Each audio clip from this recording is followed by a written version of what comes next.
It's not compulsory कि protein को आपने वर्कआउट से पहले लेना है या बाद में लेना है। पहले ये चीज़ समझने की कोशिश करो। ना ही एम्प्टी स्टमक इसके साथ कोई कॉन्सेप्ट है। एक सिंपल सा हमारा सर्कल होता है 24 आवर्स का, जिसके अंदर आपने अपनी प्रोटीन की नीड जो है वो पूरी करनी होती है अपनी बॉडी के अकॉर्डिंग। जैसे कि मैं अक्सर बताता हूँ कि आपने अगर फैट लॉस करना है तो आपका जो बॉडी को 100 है आपका वेट है करंट, तो आपको कम से कम 250, 200, 250, 300 gram protein per day body के हिसाब से लेना है। ठीक हो गया। अगर आप गेनिंग कर रहे हो तो आपका अगर जो वज़न 70 किलो है, तो अगर आपने वज़न बढ़ाना है मसल्स के अंदर, तो आप तकरीबन 120, 130 या 150 ग्राम तक प्रोटीन जो है वो ले सकते हो। अब एक स्कूप जो होता है उसके अंदर आपको 25 ग्राम मिलता है, डब्बे की बात कर रहे हो।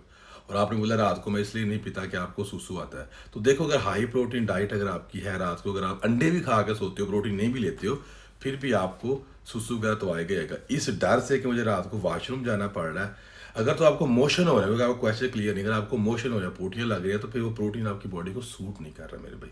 हो सकता है आप गेनर यूज़ कर रहे हो सकता है वे प्रोटीन या आइसोलेट, कुछ भी आपने आइसोलेट को यहाँ पर मेंशन किया है। तो इसमें कोई कंपलसरी नहीं है कि आपने इस टाइम ही लेना है या इस टाइम नहीं लेना है।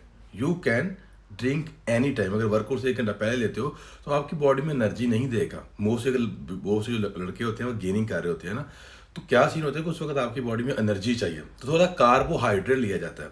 कुछ लोग ओट्स खा लेते हैं, बनाना खा सकते हो आप, पीनट बटर विद ब्रेड आती है वो ले लेते हैं, पोटैटो या स्वीट पोटैटो जो है 1.5 घंटा पहले वो खा लिए जाते हैं। ठीक है।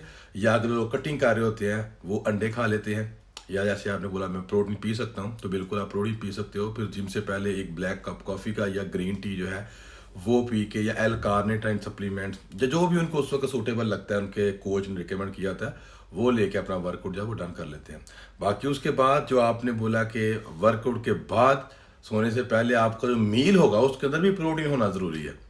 इट्स नॉट लाइक दैट क्या वर्कआउट से पहले ले लिया प्रोटीन को, वर्कआउट के बाद नहीं लोगे। जो खाना खाओगे उसके अंदर से भी आपको तो प्रोटीन लेना है ना, for recovery and for other thing. आपके जो दिन के 3 बड़े मील होते हैं, आपका ब्रेकफास्ट, आपका लंच एंड आपका डिनर, इसके अंदर 3 चीज़ों का होना बहुत ज़रूरी है। आपका गुड प्रोटीन, आपका कार्बोहाइड्रेट और आपकी गुड फैट, लाइक जो कि आपको ड्राई फ्रूट्स वगैरह में मिलती है। और कार्बोहाइड्रेट मोस्टली आपको मिलते हैं रोटी से या ओट्स से मिल गया आपको, या वेजिटेबल से, सॉरी दालों से मिल जाते हैं। फाइबर भी साथ आपको मिल जाता है। तो उसके अलावा पोटैटो, स्वीट पोटैटो से भी आप कार्ब ले लेते हो, ब्रेड से ले लेते हो कार्बोहाइड्रेट, तो वहाँ से आपने लेने होते हैं। और प्रोटीन आपको पता ही है जो सॉर्स है, वेज में जो सॉर्स हैं वो आपकी दाल है, सोया है, टोफू है, इस तरह से आप लेते हैं। दूध हो गया। और नॉन वेज है उसमें आप चिकन, फिश, मीट कुछ भी आपने खाना हो आप खा लेते हो। So the answer is it's not compulsory कि आप एम्प्टी स्टमक लो, आप पी भी सकते हो, बट आपकी बॉडी में उस तरह से एनर्जी नहीं है, you feel bloated during workout. So कुछ कोशिश करो अपने गोल के अकॉर्डिंग प्री वर्कआउट में कुछ लो, और इसको आप दिन में किसी भी टाइप प्रोटीन को ले सकते हो, 1 स्कूप, 2 स्कूप, 3 स्कूप। सोने से पहले भी ले सकते हो, इट्स आल्सो फाइन। वर्कआउट से पहले भी इट्स आल्सो फाइन, वर्कआउट के बाद भी इट्स आल्सो फाइन।